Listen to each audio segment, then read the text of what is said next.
Welcome to Lab 12, everyone, the topic of which is anaerobic methods. In this lab, we are going to be using two different approaches that are commonly exercised to cultivate anaerobic microorganisms, or in other words, microorganisms that cannot survive in the presence of atmospheric oxygen. The first one is growing them in liquid thioglycolate media, and the second one is called the gas pack anaerobic system. Liquid thioglycolate media is a broth media that contains sodium thioglycolate, a chemical compound that is capable of grabbing up and consuming oxygen that is dissolved in the media. This means that the growth in the tube corresponds to the oxygen needs similar to what we see in the shake tube technique. However, this time we're talking about a liquid media. So again, when you interpret the results of these tubes, what you're going to be looking at is the area of the tube in which the growth is taking place. For the gas pack anaerobic system, the microbes are going to be streaked onto solid agar plates and then placed inside of a pouch which will limit their oxygen because of the inclusion of a special foil pack which is capable of generating carbon dioxide and hydrogen gas. There's also a palladium catalyst inside of that pack, which combines the hydrogen gas that is generated with oxygen gas remaining inside of the pouch to form water, therefore taking it out of the atmosphere. The remaining atmosphere inside of that pouch is consistent of carbon dioxide exclusively. There is also a special indicator strip that will allow you to determine whether the gas pack system is working or whether there are any leaks. And you can kind of see it in this image right here. It's the little dot that looks like a pill. And this will turn to a blue color if there is the presence of oxygen in the environment. You want it to stay white. So this is a way that you can sort of check the integrity of the gas pack anaerobic system. So let's talk about the procedures that we're going to be going through with these two techniques. For the liquid thioglycolate media, these tubes need to be heated in a boiling water bath for 10 minutes in order to drive off any oxygen that has been dissolved in the media. Then, as with the shake tube technique, the tubes need to be cooled all the way down to 45 degrees Celsius in order to prevent the microbes from dying from exposure to too much heat. Then, the tubes are inoculated all the way down to the bottom of the tube with a loopful of broth stock culture of each of these species. This time, we're working with E. coli, B. cereus, Micrococcus luteus, and Clostridium sporogenes. After this, the tubes will be capped tightly. These are screw cap tubes that we're working with, so the caps of the tubes do seal tightly to them, and they will be incubated in order to observe the growth. When it comes to the gas pack system, there will be two replicates of plates created with the same four species that were used for the liquid thioglycolate media.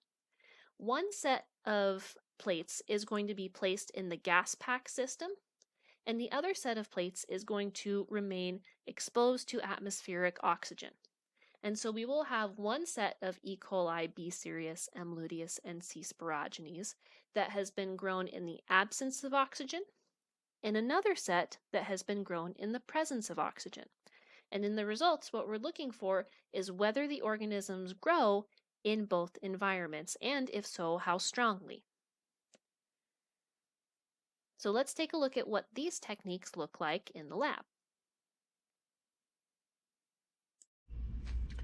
So the first step was to heat the fluid thioglycolate media to 100 degrees Celsius in order to drive off any dissolved oxygen. And the way that you can tell that there's dissolved oxygen in these tubes is that the media will actually change color to this purplish color if there's oxygen dissolved in it. And in this case, we can see that there is no oxygen present because the media is this nice yellowish color, no purple in sight. So the media has had the oxygen driven off. We are ready to inoculate these guys. All right, so you'll remember that we need the temperature of the media in the tubes to be at 45 degrees Celsius or less in order to be able to safely inoculate them with the microbes without killing those microbes. So we have the tubes now in a little cool water bath, and we're monitoring the temperature here to make sure that they get down to 45 degrees Celsius, and then we will make the transfers. Okay, so our fluid thioglycolate tubes are cooled down now. We're ready to inoculate them. I have here disposable loops that I'm going to use to do that. And I have our stock cultures here of the 4 different species. We've got Bacillus cereus, E. coli, we have Clostridium sporogenes, and Micrococcus luteus. So I am going to take my loop, retrieve it, get one of these stock cultures here. We'll start with Bacillus cereus.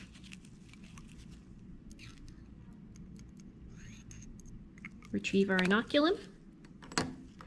And now when you're making the transfer to these fluid thioglycolate tubes, you want to make sure you do it quickly because you don't want to expose the media to a large amount of oxygen. That's why we have screw caps on these tubes instead of the flexible plastic caps here. So we want to screw the cap off, plunge the inoculum all the way down into the depths of the media, retrieve your loop, dispose of it, and reapply the screw cap tightly, and now you're finished with that tube. And of course, you should always label each of your tubes with what's going on in there. So in this case, we inoculated this one with Bacillus cereus. So this is our B. cereus tube. So now I will be completing the rest of the inoculations.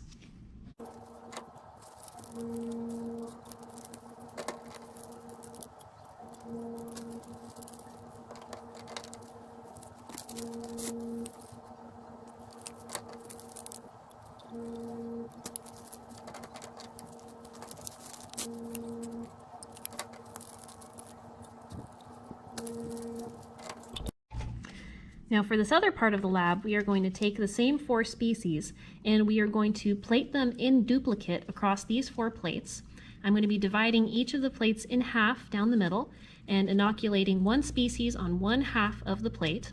2 of the plates will end up being incubated in our anaerobic pouch with the gas pack. The other 2 will be incubated in a regular environment where they are exposed to oxygen, and we'll see the difference in results when we look at these 2 environments. So I've labeled my plates, and now I'm going to be inoculating them with a single streak line on each half of the appropriate species.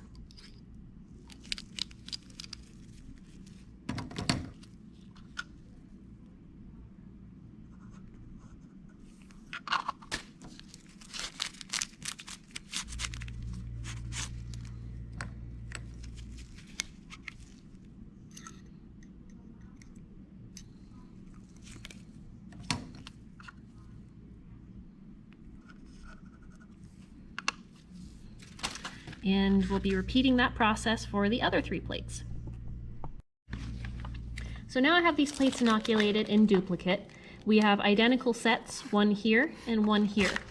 One set is going to go inside of our gas pack bag. We're going to incubate them upside down as usual to prevent the collection of condensation on the surface of the agar. Here's our gas pack pouch.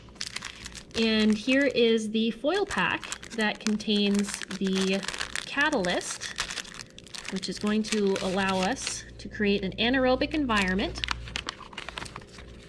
So I'm going to slip this inside of here, and then I'm going to do my best to squeeze out as much air as possible before sealing the bag very tightly here. You can see in the pouch there is the little oxygen indicator tablet right here, which if it turns blue tells us that there has been a leak in the bag or exposure to oxygen, and therefore the results may not be valid. The other 2 plates are going to be incubated as normal without being placed in any sort of anaerobic pouch. So we'll get to compare the response of these 4 species of microbes in an anaerobic environment and an aerobic environment. These 4 plates, along with the 4 fluid thioglycolate tubes that we inoculated previously, are all going to be placed in our 37 degrees Celsius incubator over here for 48 hours, and that's where they will remain until we can collect the results.